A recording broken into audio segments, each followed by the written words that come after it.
NCAB times ಮೀಡಿಯಾಗೆ ಸ್ವಾಗತ. ನಾನು ದರ್ಶನ್ ಹುಣಸೂರು. ಗೃಹಲಕ್ಷ್ಮಿ ಹಣದ ಬಗ್ಗೆ ಶಾಕಿಂಗ್ ಹೇಳಿಕೆ ಕೊಟ್ಟ ಸಚಿವೆ ಲಕ್ಷ್ಮೀ ಹೆಬ್ಬಾಳ್ಕರ್. ಗೃಹಲಕ್ಷ್ಮಿ ಹಣದ ಬಗ್ಗೆ ಮಹಿಳಾ ಮತ್ತು ಮಕ್ಕಳ ಕಲ್ಯಾಣ ಇಲಾಖೆ ಸಚಿವರಾದ ಲಕ್ಷ್ಮೀ ಹೆಬ್ಬಾಳ್ಕರ್ ಶಾಕಿಂಗ್ ಹೇಳಿಕೆ ಕೊಟ್ಟಿದ್ದಾರೆ. ನಗರದಲ್ಲಿ ಮಾಧ್ಯಮಗಳ ಜೊತೆಯಲ್ಲಿ ಮಾತನಾಡಿದಂತಹ ಅವರು ಬಿಪಿಎಲ್, ಎಪಿಎಲ್ ಹಾಗೂ ಅಂತ್ಯೋದಯ ಕಾರ್ಡುದಾರರಿಗೆ ಈ ಹಿಂದೆ ಗೃಹಲಕ್ಷ್ಮಿ ಹಣವನ್ನ ಕೊಡಲಾಗ್ತಾ ಇತ್ತು. ಆದ್ರೆ ಇದೀಗ ತೆರಿಗೆ ಕಟ್ಟುವವರ ಬಿಪಿಎಲ್ ಕಾರ್ಡ್ಗಳನ್ನ ರದ್ದು ಮಾಡಲಾಗ್ತಾ ಇದ್ದು ಅಂತವರ ಗೃಹಲಕ್ಷ್ಮಿ ಹಣ ಕೂಡ ಸ್ಥಗಿತ ಆಗುತ್ತೆ ಅಂತ ಹೇಳಿದ್ದಾರೆ. ರಾಜ್ಯದಲ್ಲಿ ಬಿಪಿಎಲ್ ಕಾರ್ಡ್ಗಳನ್ನ ಪರಿಶೀಲನೆಗೆ ಒಳಪಡಿಸಿ ಅಕ್ರಮ ಪಡಿತರ ಕಾರ್ಡ್ಗಳನ್ನ ರದ್ದುಗೊಳಿಸಲಾಗ್ತಾ ಇದೆ. ಇದರಿಂದ ಅಕ್ರಮ ಪಡಿತರ ಕಾರ್ಡ್ಗಳನ್ನ ಕೊಟ್ಟು ಗೃಹಲಕ್ಷ್ಮಿ ಹಣವನ್ನ ಪಡಿತಾ ಇದ್ದವರಿಗೆ ಹಣವನ್ನ ಕೂಡ ಇದೀಗ ಸ್ಥಗಿತಗೊಳಿಸಲಾಗ್ತಾ ಇದೆ. ಗೃಹಲಕ್ಷ್ಮಿ ಯೋಜನೆಯ ಫಲಾನುಭವಿಗಳಿಗೆ ಶೀಘ್ರದಲ್ಲೇ ಮತ್ತೊಮ್ಮೆ ಸಿಹಿ ಸುದ್ದಿ ಕೂಡ ಸಿಗ್ತಾ ಇದೆ.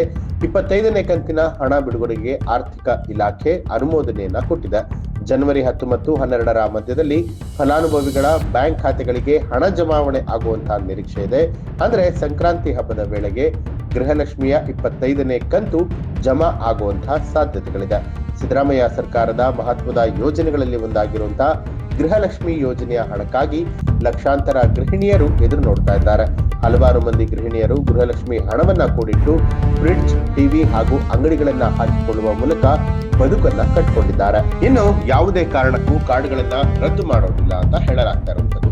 ಸರ್ಕಾರ ಯಾವುದೇ ಕಾರಣಕ್ಕೂ ಕೂಡ ಸರ್ಕಾರದ ಮಾನದಂಡಗಳನ್ನ ಬಿಟ್ಟು ಪರಿಷ್ಕರಣೆ ಮಾಡಲ್ಲ. ಯಾರೆಲ್ಲ ಬಿಪಿಎಲ್ ಕಾರ್ಡ್ ಪಡೆಯೋದಕ್ಕೆ ಅನರ್ಹ ಇದ್ದಾರೋ ಅವರೇ ಹೋಗಿ ಬನ್ನಿ. ಹೊಸ ಬಿಪಿಎಲ್ ಕಾರ್ಡ್ ಅವಶ್ಯಕತೆ ಇರುವವರಿಗೆ ಅವಕಾಶವನ್ನ ಮಾಡಿಕೊಡಿ. ಅನ್ನಭಾಗ್ಯ ರಾಜ್ಯದ ಕಟ್ಟಕಡೆಯ ವ್ಯಕ್ತಿಗೂ ಕೂಡ ತಲುಪಬೇಕು ಅನ್ನುವಂಥದ್ದು ಸರ್ಕಾರದ ಉದ್ದೇಶ ಆಗಿದೆ. ಮನೆ ಕಟ್ಟುವ ಜನರಿಗೆ ಬಿಪಿಎಲ್ ಕಾರ್ಡ್ ಅವಶ್ಯಕತೆ ಇರೋದಿಲ್ಲ.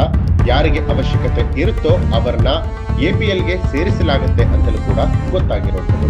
ಒಟ್ಟಾರೆಯಾಗಿ ನೋಡುವಂಥದ್ದಾದ್ರೆ ಗೃಹಲಕ್ಷ್ಮಿ ಹಣ ಬಂದಿಲ್ಲ, ಸರಿಯಾಗಿ ಖಾತೆಗೆ ಜಮೆ ಆಗ್ತಾ ಇಲ್ಲ ಅಂತ ಹೇಳಲಾಗ್ತಾ ಇರುವಂತದ್ದು. ಇದೆಲ್ಲದ ನಡುವೆ ಗೃಹಲಕ್ಷ್ಮಿ ಹಣದ ಬಗ್ಗೆ ಇದೀಗ ಸಚಿವೆ ಲಕ್ಷ್ಮೀ ಹೆಬ್ಬಾಳ್ಕರ್ ಅವರು ಶಾಕಿಂಗ್ ಹೇಳಿಕೆಯನ್ನ ಕೊಟ್ಟಿರುವಂತದ್ದು ಸಾಕಷ್ಟು ಅಚ್ಚರಿಯನ್ನ ಮೂಡಿಸ್ತಾ ಇದೆ. ಈ ಮಾಹಿತಿಗೆ ಸಂಬಂಧಪಟ್ಟ ಹಾಗೆ ನಿಮ್ಮ ಅನಿಸಿಕೆ, ಅಭಿಪ್ರಾಯವನ್ನ ಕಮೆಂಟ್ ಮಾಡಿ. ಹಾಗೆ ನೀವಿನ್ನೂ ಕೂಡ ನಮ್ಮ ಚಾನೆಲ್ ಅನ್ನ ಸಬ್ಸ್ಕ್ರೈಬ್ ಮಾಡಿಲ್ಲ ಅನ್ನುವಂಥದ್ದಾದ್ರೆ ಈಗಲೇ ಸಬ್ಸ್ಕ್ರೈಬ್ ಮಾಡಿ, ಬೆಲ್ ಐಕಾನ್ ಒತ್ತಿ.